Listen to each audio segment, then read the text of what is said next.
Rádio Rio de Janeiro, a emissora da Fraternidade, passa a apresentar Luz na Penumbra, programa que leva ao seu coração a mensagem da doutrina espírita.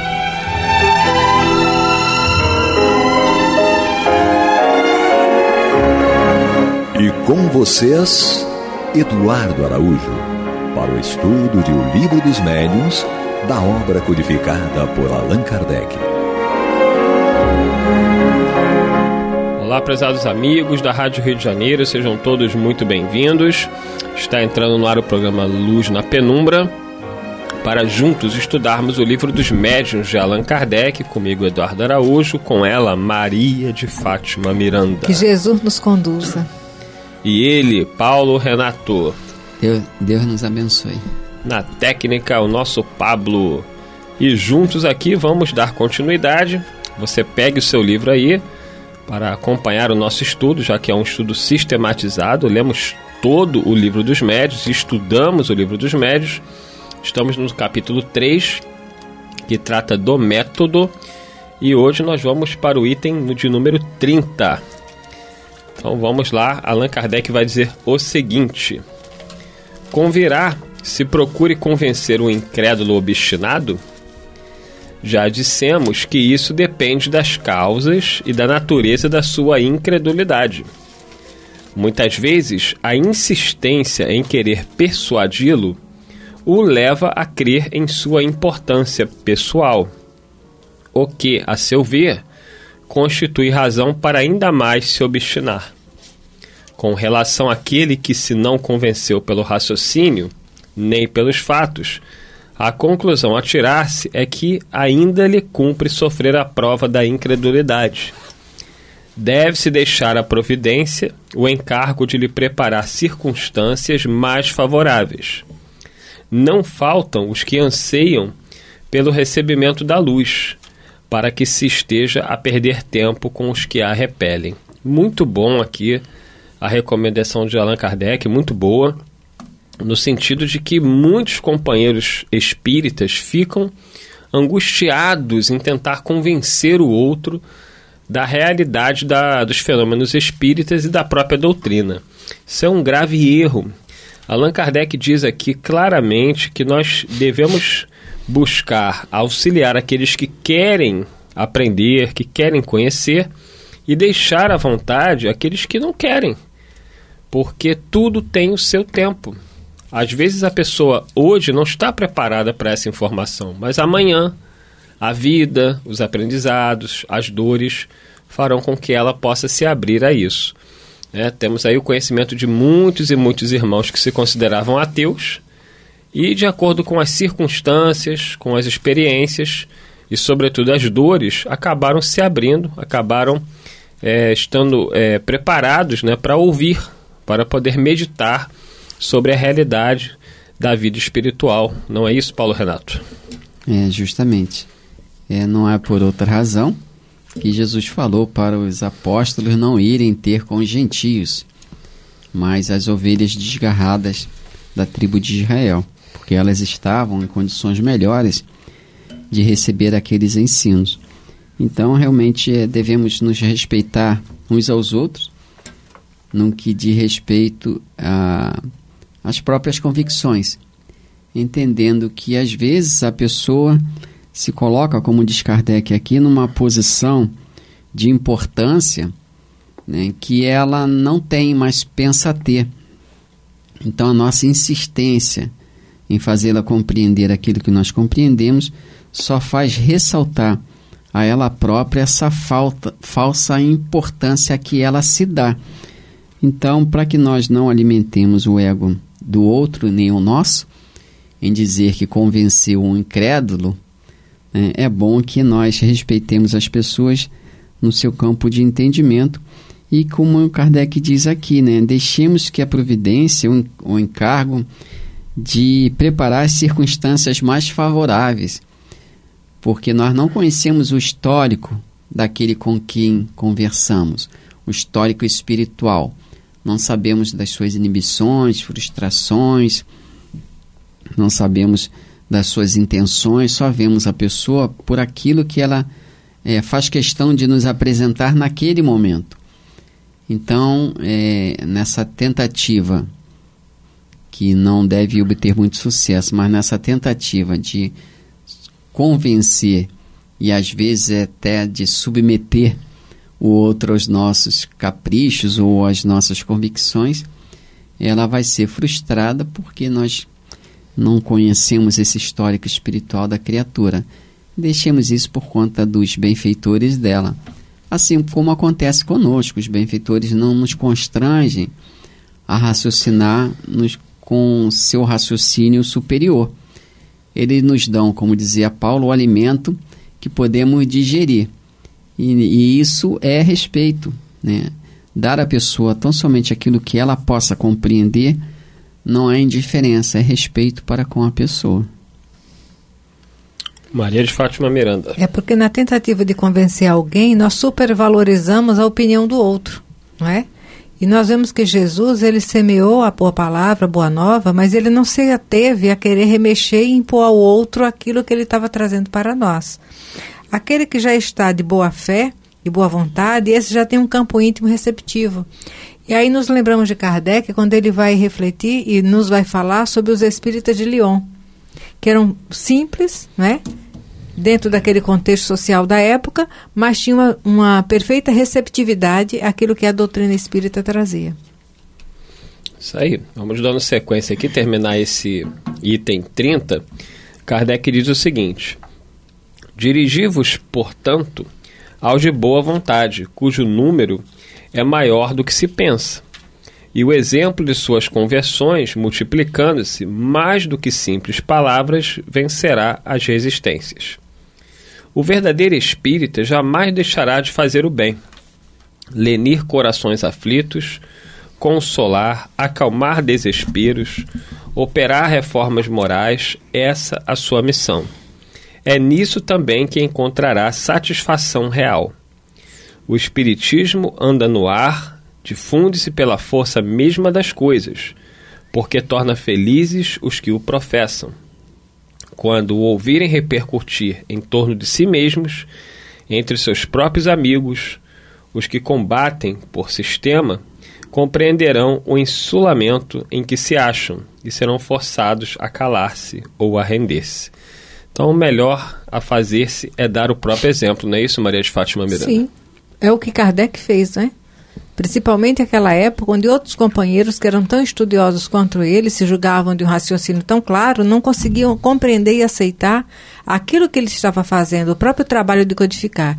Ele incomodou muito a sociedade parisiense, não a sociedade espírita, mas a sociedade parisiense, a da própria Europa, pelos envolvimentos dele com os textos que ele estava se dedicando para codificar. Mas nem assim ele tentou provar a ninguém por que ele estava fazendo, ele sabia por que estava fazendo. E aí, Paulo Renato, ele diz aqui, Kardec diz que o objetivo do verdadeiro espírita não é ficar convencendo pessoas com palavras, mas levar consolação aos corações aflitos, acalmar desesperos, operar reformas morais, essa a sua missão. É assim que a gente, muitas vezes, sem perceber, vai estar auxiliando pessoas a observarem a nossa postura e terem interesse em conhecer a doutrina e aí sim, por elas mesmas, buscarem a sua transformação. Isso também ele mostra aqui que é nisso que encontraremos a nossa satisfação real, né? Na prática do bem, no cumprimento das nossas obrigações. É o dever que é colocado no Evangelho segundo o Espiritismo, quando fala sobre o dever, no capítulo 17, se eu não me engano. No capítulo 17, acho que é item 3. Deixa eu só verificar. Que ele fala que o dever da criatura, em primeiro lugar, a obrigação dela consigo mesma, né, em primeiro lugar, e depois com os outros. É preciso que a pessoa busque o próprio equilíbrio de forma que possa ser útil. Paulo Renato ali procurando. O dever, item 7. Achou. Capítulo 17, item 7. O dever é a obrigação moral da criatura para consigo mesma primeiro, e em seguida para com os outros. O dever é a lei da vida. Quer dizer, é preciso que a pessoa entenda que ela tem responsabilidades, que ela tem obrigações dentro da convicção religiosa que ela abraça. Com esse entendimento, ela vai sair na direção do outro, porque esse serviço, essa movimentação na direção do outro vai lhe trazer felicidade. Esse cumprimento de dever vai lhe trazer felicidade. E ela, em sendo feliz, na convivência vai fazer também os outros felizes, porque às vezes a gente sai para o que chamamos da prática de caridade, né, para fazer felizes os outros, mas chegamos na presença do outro um tanto quanto infelizes, né, com alguma frustração no trabalho, na família, e acabamos nessa convivência, às vezes, sendo motivo de infelicidade também para o outro, né? Falamos de caridade, de paciência, de tolerância, mas as nossas expressões diante da pessoa não demonstram aquilo que nós falamos. A ação fica distante do verbo. Então é preciso que nós estejamos felizes para que no contato com o outro também estimulemos o outro a ser feliz também, né? Porque a palavra em si tem um grande poder, mas não transforma ninguém. Como diz ainda os benfeitores espirituais, a palavra convence e os exemplos reformam, transformam. Então, que nós nos ajudemos uns aos outros a sermos felizes pela renovação do nosso entendimento, como dizia Paulo. Miranda? Nada a acrescentar. Diante de nada a acrescentar, né? Ela está econômica, né? Eu gostei desse comentário, Paulo Renato. O que você acha? Nada a acrescentar. Senti profundamente... Não, com o dever, nós já paramos para refletir o nosso. Esclarecido, né? Com essa nada a acrescentar. Então, tudo bem. Bacana. Porque às vezes para acrescentar a gente teria que retocar, e às vezes a gente não quer retocar. De jeito nenhum, então, ao contrário, que não quer retocar, muito bem pontuado, né? Então vamos seguindo aqui, né? Diante do nada a acrescentar. Você que chegou agora está meio perdido com esse nada a acrescentar. Vamos acrescentar que nós estamos no capítulo 3, que trata do método. E diante do nada a acrescentar no item 30, vamos ao item 31, acreditando que ela terá algo a acrescentar no item 31. Não, mas esse parágrafo já havíamos comentado. Quando ele falou do dever, concluiu a ideia. Então, acrescentando aqui o item 31, que a Miranda vai comentar, Kardec diz o seguinte: para no ensino do Espiritismo proceder-se como se procederia com relação das ciências ordinárias, preciso fora passar em revista toda a série de fenômenos que possam produzir-se, começando pelos mais simples para chegar sucessivamente aos mais complexos. Ora, isso não é possível, porque possível não é fazer-se um curso de espiritismo experimental como se faz um curso de física ou de química. Nas ciências naturais, opera-se sobre a matéria bruta, que se manipula à vontade, tendo-se quase sempre a certeza de poderem regular-se os efeitos. No espiritismo, temos que lidar com inteligências que gozam de liberdade e que a cada instante nos provam não estarem submetidas aos nossos caprichos. Cumpre, pois, observar, aguardar os resultados e colhê-los à passagem. Daí o declararmos abertamente que quem quer que se blasone de obter à vontade não pode deixar de ser ignorante ou impostor. Daí vem que o verdadeiro espiritismo jamais se dará em espetáculo, nem subirá ao tablado das feiras. Maria de Fátima Miranda, algo a acrescentar? Sim. Graças a Deus. Na realidade, ele está falando que não podemos sair repetindo as experiências, né, onde os fenômenos acontecem. Porque nesses fenômenos estão envolvidos inteligências, que são os espíritos, que não estão a nossas ordens para cumprir nossas determinações. Então, Ao passo que, estudando a química e a física, você vai para o laboratório, você manipula elementos ali e você vai repetir efeitos para serem analisados e estudados. Não é o que acontece. E se formos observar, até conosco mesmo na vida cotidiana, às vezes, uma atitude, uma reação ou uma ação que nós temos diante de um fato, dependendo da nossa circunstância emocional, agiremos de forma diferente. Numa situação semelhante, mas num outro momento. Às vezes nós dizemos, eu em tal lugar agiria tal assim. Mas quando vivemos aquela situação com emoção diferenciada, não demos a resposta que esperamos do outro. Paulo Renato, algo a acrescentar? Sim. Kardec colocou aqui no próprio livro A Gênese, no capítulo 1, caráter da revelação espírita, e tem 4, quando ele fala sobre a revelação. E ele disse que a revelação ela é feita, né, digamos assim, de uma forma que não permite a questão do raciocínio, o uso do raciocínio. Mas ele diz que todo o ensinamento, né, ele sempre é fruto de conquistas, de experiências anteriores, que alguém em algum momento absorveu, acolheu as experiências anteriores, raciocinou sobre elas e as repassou adiante. Então ele fala aqui sobre a questão do professor, é muito interessante, porque ele fala aqui, o ensino é, portanto, a realidade, a revelação de certas verdades científicas ou morais, físicas ou metafísicas, feita por homens que as conhecem, a outros que as ignoram, e que, se assim não for, as teria sempre ignorado sempre.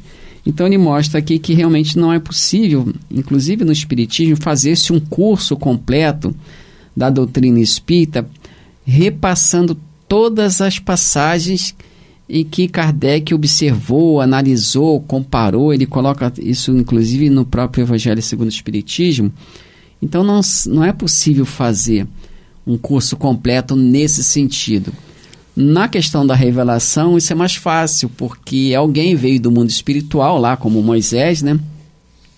Deus, entre aspas, aí deu as revelações lá para Moisés de uma forma direta, só foi registrar lá nas tábuas, né, de pedra. Então não teve, digamos, um trabalho de raciocínio, racional, né? Não se usou tempo para aquilo, no sentido de se debruçar num longo período sobre para obter aquela revelação, que foi aí, repetindo, a materialização lá dos 10 mandamentos.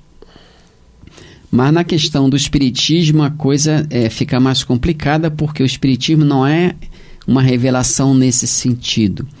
Ele é fruto de observação, e de observação continuada. Ele próprio fala no item 8 do Livro dos Espíritos, ele diz que o estudo, o 8 e o 13, ele diz que o Espiritismo ele comporta uma série de fenômenos que exige observação e estudo continuado.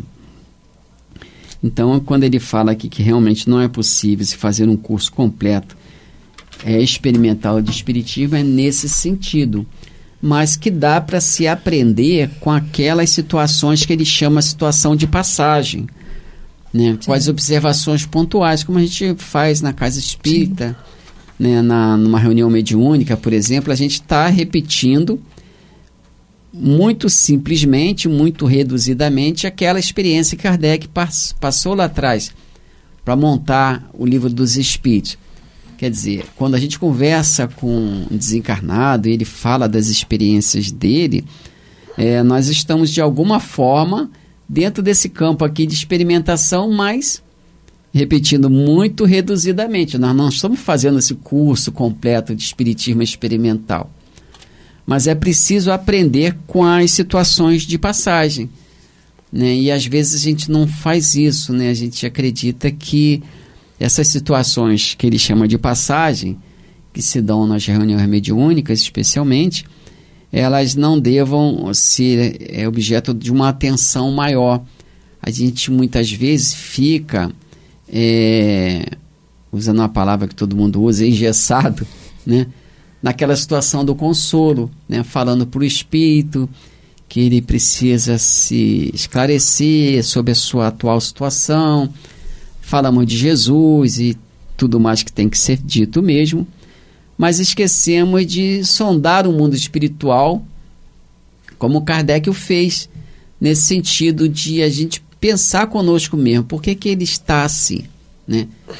Essa situação dele no mundo espiritual foi fruto de quê? É o resultado de quê? Porque foi isso que Kardec fez. Kardec sondou o mundo espiritual com a instrumentação da mediunidade. E às vezes a gente deixa de aprender o que poderia aprender com essa situação de passagem. Estamos chegando aí já pertinho do final do programa. E é muito importante que se reflita sobre o que Allan Kardec coloca aqui, no sentido de que nós não podemos exigir dos espíritos que nos deem provas. Eu vejo muitas pessoas colocarem assim, se eu ver, eu acredito. Numa arrogância, como se a pessoa dela fosse tão importante que os espíritos iam ter que provar para ela que eles existem.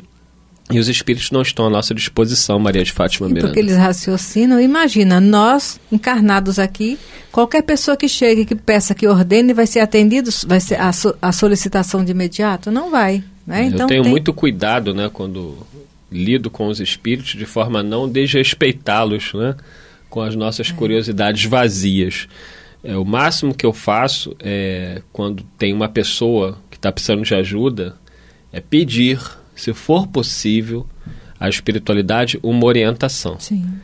Jamais exigir, né? Nós vemos pessoas que interpretam de forma equivocada o capítulo do Livro dos Médiuns que trata das evocações, achando que a gente pode sair evocando qualquer espírito a hora que nós quisermos, e o espírito vai estar lá, o nosso bel prazer, para satisfazer as nossas curiosidades, as nossas perguntas. Sim. Temos que saber exatamente qual é o objetivo da doutrina. Né? Se o objetivo da doutrina é nos auxiliar a refletir sobre nós, para nos educarmos, então a gente não pode fazer dessa ferramenta um instrumento para subordinar o outro à nossa vontade. E aí, Paulo Renato, 1 minuto e meio. É por isso que a nossa ciência não tem como, né, sair interrogando os espíritos, porque eles não estão à disposição da nossa ciência. Justamente a ciência chamada ciência ordinária, né, comum, laboratorial. Mas eu penso que nós temos que aprender com o Evangelho de Jesus a arte da convivência entre nós mesmos, pessoas encarnadas.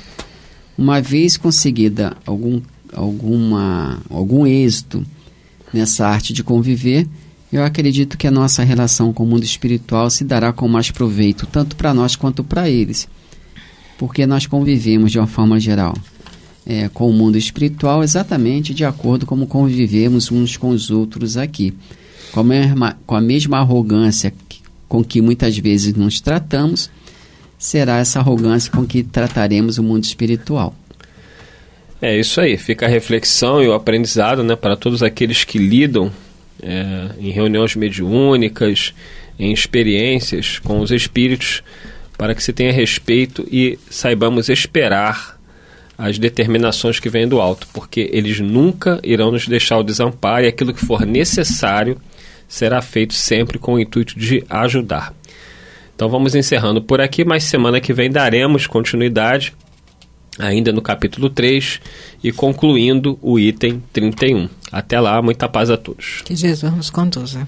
Deus nos abençoe. Graças a Deus. Você está ouvindo o programa Luz na Penumbra.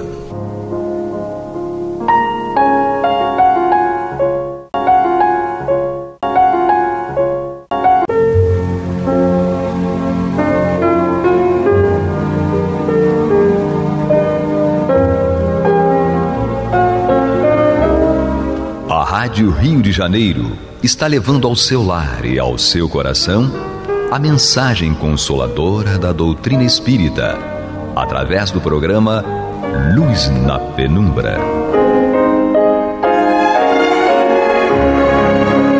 E agora com vocês, Amaury Santos e Astrênio Oliveira, para comentar os textos da Revista Espírita de Allan Kardec no período de 1858 a 1868.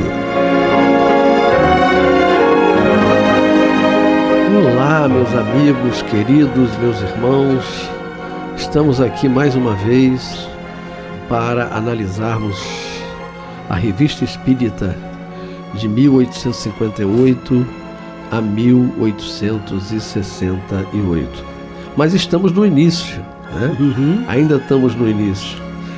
Pode ser que a gente desencarne antes e tenha outro para poder fazer.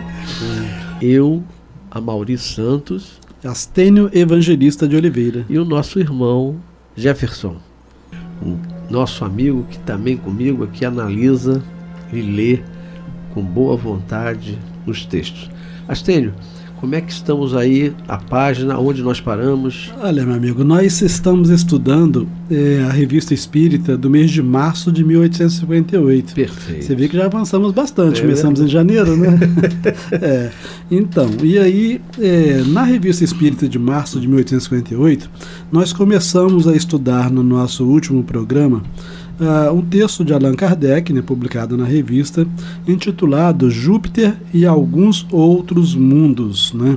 Então, Kardec ele desenvolve aquela questão da classe, né, dos mundos, dos espíritos, diferentes mundos, etc., né? E traz algumas informações dos espíritos a respeito de Júpiter e a respeito de outros mundos, né? Ele deixa logo claro que não se pode afirmar categoricamente que essa seja a categoria, que essas sejam as condições, mas ele está colocando na revista aquilo que houve comunicações dos espíritos, né, ou de espíritos a respeito, né?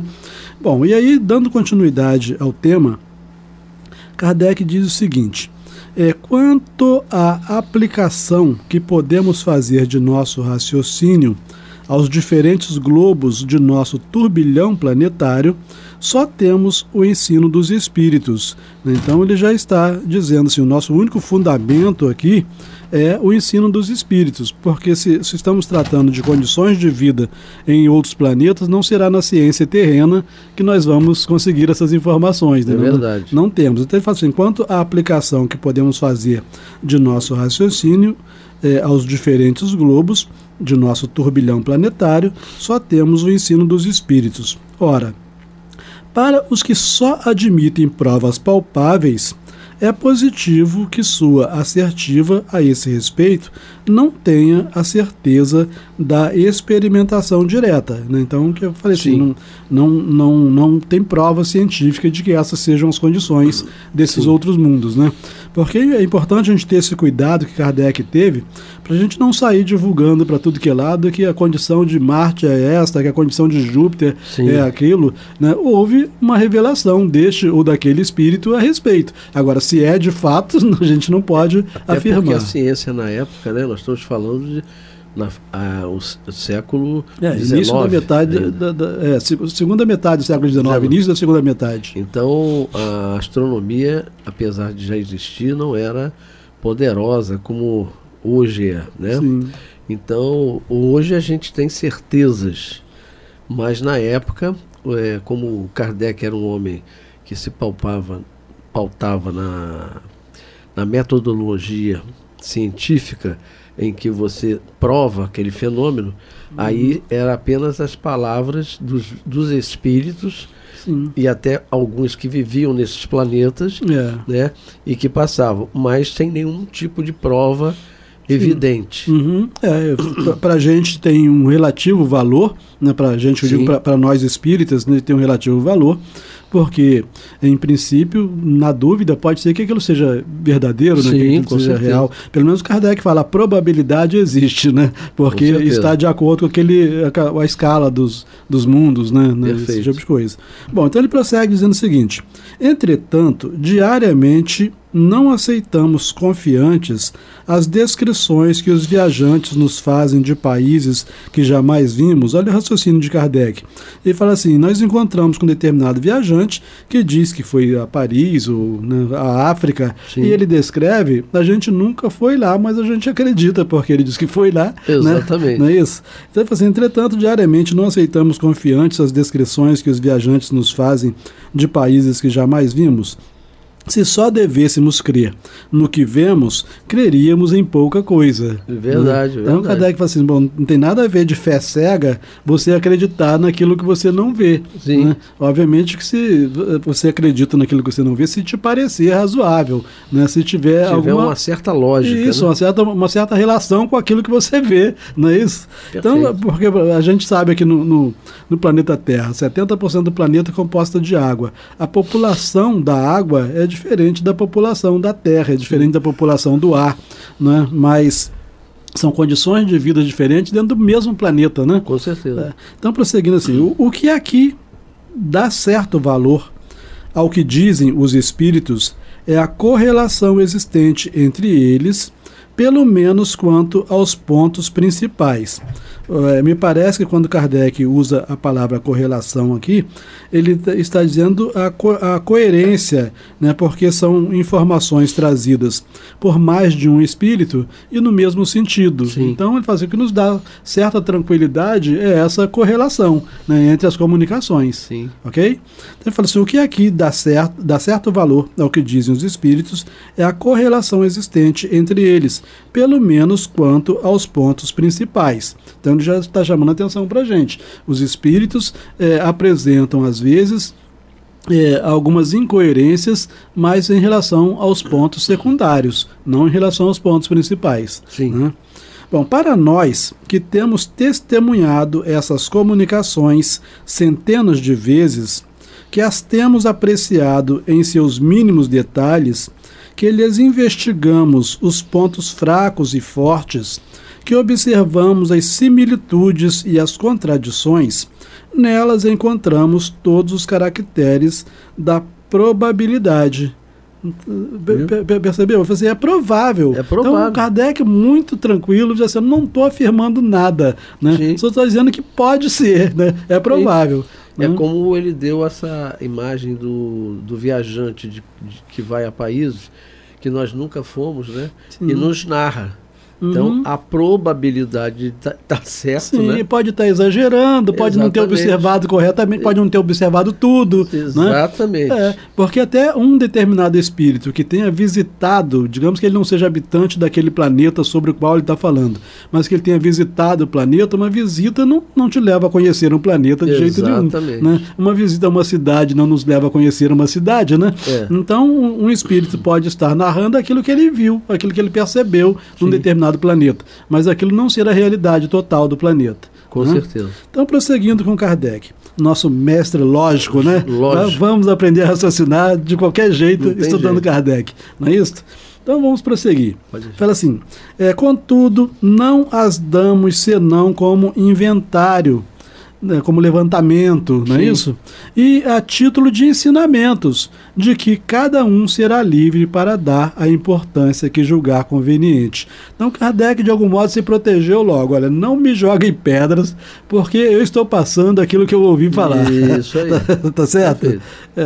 Aí ele prossegue dizendo o seguinte, segundo os espíritos, o planeta Marte, e aí já entra aqui, né, um grande motivo para nós pensarmos hoje, com as informações dos próprios espíritos ou de alguns outros espíritos, hoje, se essas comunicações, né, que Kardec se baseou nelas para poder fazer esse texto na doutrina espírita, se essas comunicações não poderiam realmente, algumas delas, apresentar determinados equívocos. A gente vai dizer por quê.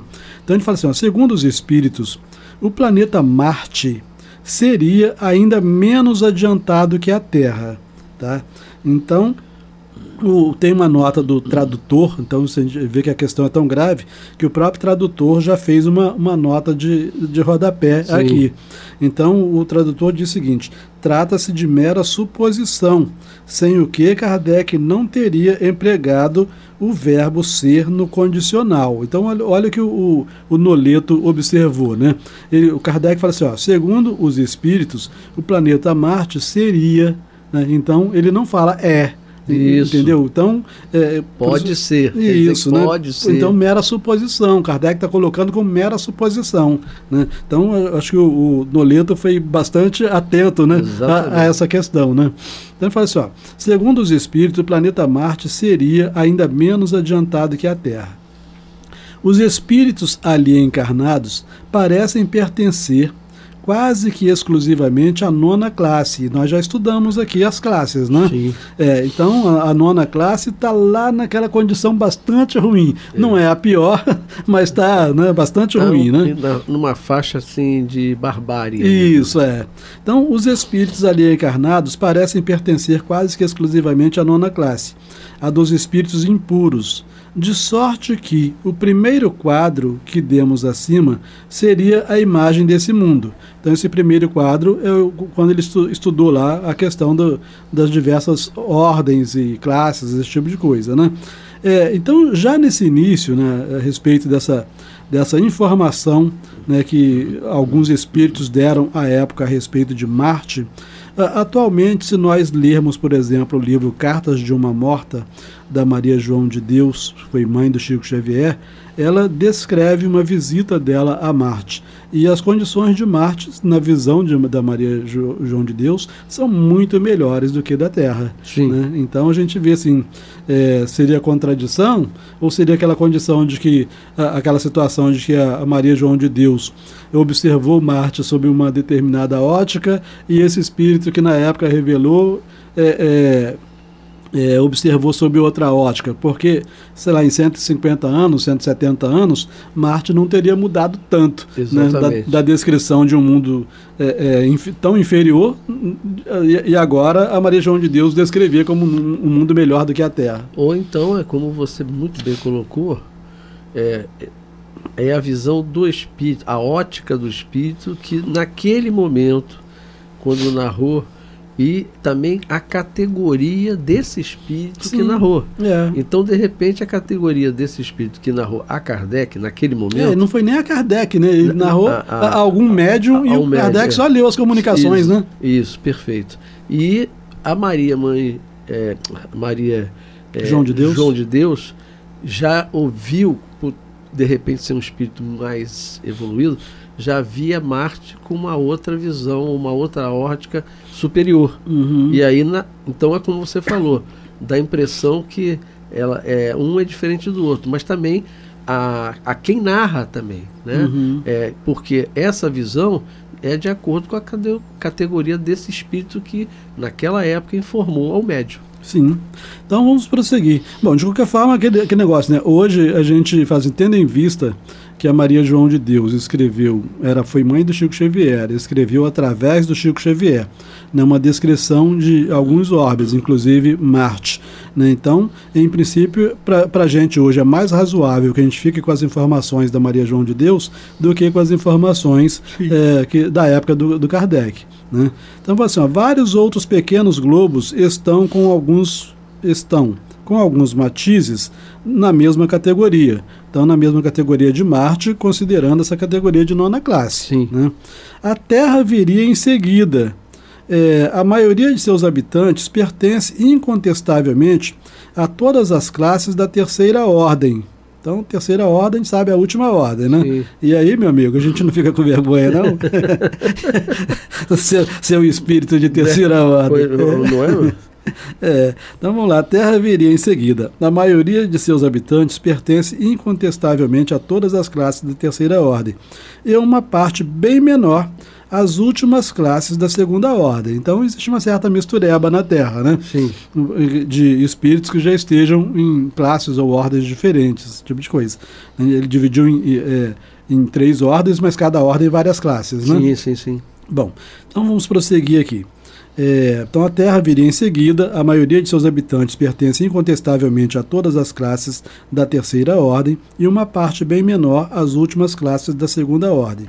Os espíritos superiores, os da 2ª e da 3ª classes, ainda cumprem algumas vezes missões de civilização e de progresso, mas constituem exceções. Então nós temos encarnados na Terra alguns espíritos de 1ª ordem, né? Sim. Só que com caráter de exceção. São esses que chegam, dão uma balançada no planeta, né? Você falou a palavra certa, dá um impulso, né? Isso. Para que nós possamos prosseguir. Aí você vê nas artes, né? Você vê na ciência, na religião, né? Esses espíritos chegarem, darem a sua contribuição E depois retornarem. Depois retornam, a gente vê que fica séculos paradinho, né? Paradinho. Prosseguindo então. Mercúrio e Saturno vêm depois da Terra. A superioridade numérica dos espíritos bons, então quando ele fala depois aqui, ele está indo do pior para o melhor. Tá? Então Mercúrio e Saturno, segundo a visão que os espíritos passaram na época, estariam em condições melhores do que a Terra. Né? Então Mercúrio e Saturno vêm depois da Terra. A superioridade numérica dos espíritos bons dá-lhes preponderância sobre os espíritos inferiores. Então Mercúrio e Saturno também possuem espíritos inferiores, só que preponderam os espíritos em melhores condições. Né? Na Terra ainda prepondera. É a maioria, né? Isso. Na Terra ainda prepondera o mal. Né? Então, a superioridade numérica dos espíritos bons dá-lhes preponderância sobre os espíritos inferiores, do que resulta uma ordem social mais perfeita, relações menos egoístas e, consequentemente, condições de existência mais felizes. Tá? E é exatamente essa descrição que ele dá aqui de Mercúrio e Saturno que a Maria João de Deus dá sobre Marte. Tá? Então, essas condições de vida bem melhores do que na Terra. Tá? A Lua, olha só, então a Lua é um satélite. Né? Aqui, segundo a revelação dos espíritos da época, ela teria uma população também. Né? Kardec coloca assim, a Lua e Vênus, entendeu? Então, a Lua e Vênus encontram-se mais ou menos no mesmo grau e sob todos os aspectos mais adiantados que Mercúrio e Saturno. Então, a Lua sendo, sabe-se hoje, né, apenas um satélite da Terra, está colocado aqui como se estivesse no nível de planeta, né? Tanto é que compara com Mercúrio e Saturno. Né? Aí logo em seguida também, ele fala assim, Juno e Urano seriam ainda superiores a estes últimos. Então Juno e Urano seriam superiores a Mercúrio e Saturno. E aí o pessoal deve estar perguntando, mas que Juno é esse, né? Que eu nunca ouvi falar. Não é. Aí ele vem, o tradutor também nos dá uma ajuda, e ele faz aqui numa nota de rodapé, diz assim, Junon no original, o Junon no original, hoje catalogado como asteroide. Juno era considerado um planeta na época de Kardec, né? Então, o Juno, que é na verdade um asteroide, era catalogado na época como planeta, e algum espírito ainda falou que ele estava na melhor condição. Entenderam o risco de ficar... Não era nenhum satélite de Saturno, não, né? Não, ele era um asteroide, entendeu? Então, para a gente ver o cuidado que tem que ter com essas descrições, né, de vida, né, quando o mundo nem era mundo, quer dizer, o Juno era um asteroide, né, e já estavam descrevendo ele como um planeta de boas condições de vida. Né? Então Juno e Urano seriam ainda superiores a estes últimos. Pode supor-se que os elementos morais desses dois planetas, olha o Juno sendo considerado planeta, era o que a ciência da época dizia, né? São formados das primeiras classes da terceira ordem e, em sua grande maioria, de espíritos da segunda ordem. Os homens são ali infinitamente mais felizes que na Terra, em razão de não terem de sustentar as mesmas lutas, nem sofrer as mesmas tribulações, assim como não se acham expostos às mesmas vicissitudes físicas e morais. Né? Então, se de fato Juno fosse um planeta, né, tivesse realmente uma população... Isso, né, é superior ao nosso. Isso, né? Só que a gente vê assim... o próprio Kardec não tinha elementos à época, né, e não tinha, nem de comparação com outras comunicações de outros espíritos que estivessem em contradição, né, a respeito do tema. Aquilo que ele encontrou, parecia existir uma coerência entre as comunicações, né? Então, daí ele trazer para a Revista Espírita, mas só lembrando que ele logo no início fala seria, né? Então, ele não afirma. Não afirma, né? Então, tranquilos. Prosseguindo, então, Kardec fala o seguinte: De todos os planetas, obviamente, quando ele fala de todos os planetas, me parece que ele só pode estar se referindo à nossa galáxia, porque ele fala assim, ó, de todos os planetas, o mais adiantado sobre todos os aspectos é Júpiter. Obviamente que Júpiter não é o mais adiantado do universo, e ele mesmo vai dizer isso à frente. Tá? Então, quando ele fala de todos os planetas da nossa galáxia, né? Então, de todos os planetas, o mais adiantado sobre os aspectos é Júpiter. É o reino exclusivo do bem e da justiça, porquanto só tem espíritos bons, né? Mas aí a gente tem que chamar atenção, né? A gente que está desejando ir para Júpiter, verifica que ele fala assim, lá só tem espíritos bons, não abre exceção para quem não seja bom. Né? Como a gente ainda está aqui, né? A gente, um pouquinho distante de... então, é isso que a gente tem que ver, porque a gente vai analisando mais para frente, vai verificando assim, é possível que quando nós deixarmos a presente existência aqui na Terra, que nós sejamos trasladados para Júpiter, né, que nós passemos a ser habitantes de Júpiter. Olha só, o que ele fala assim, só tem espíritos bons. Nós somos espíritos maus, por acaso? Nós somos capazes de fazer o mal a alguém? Nós perdemos a oportunidade de fazer o bem? Então, às vezes, a gente se coloca muito para baixo, quando a gente não está tão para baixo assim, não. Com certeza. Né? Então, a probabilidade de irmos para Júpiter, ela de fato existe. Como é o caso, né, Astênio, do Dr. Bezerra de Menezes. Que eu me lembro que a Celina, né? Sim. Comenta que ele era livre para escolher qual o plano, né, qual o planeta que ele gostaria de ir. Júpiter provavelmente estaria sendo um desses. Sim, certamente existem outros planetas tão bons quanto Júpiter, né?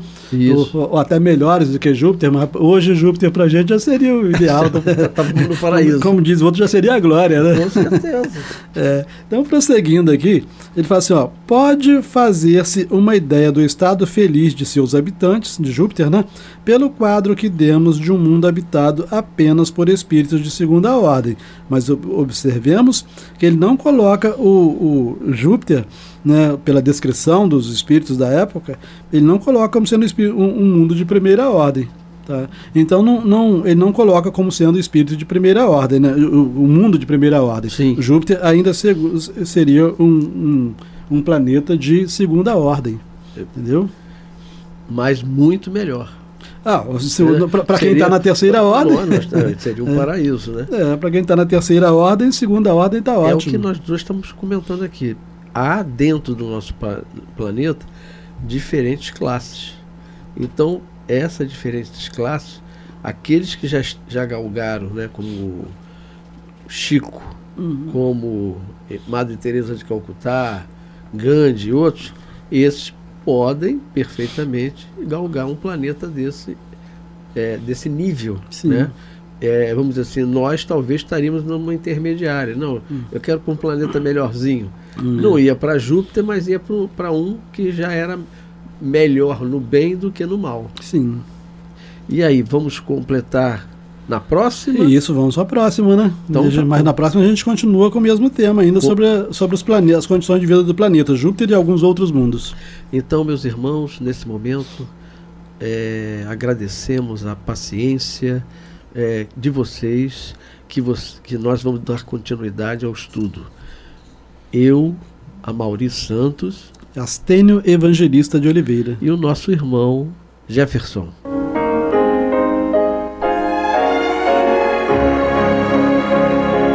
E vamos ouvir agora a prece de encerramento de nosso programa, na voz de Geraldo de Aquino.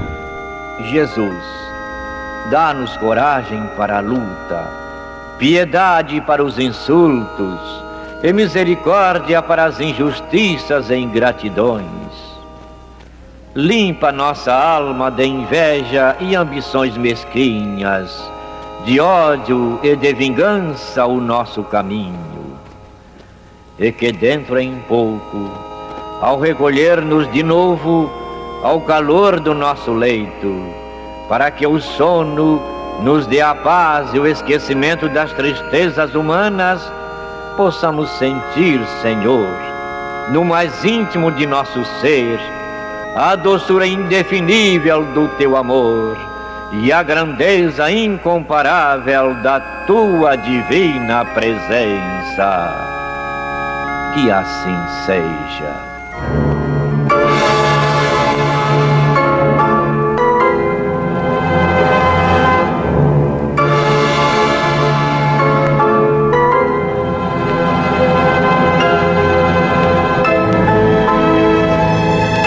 Acabamos de apresentar o programa Luz na Penumbra, que voltará a ser apresentado amanhã às 21 horas nesta emissora.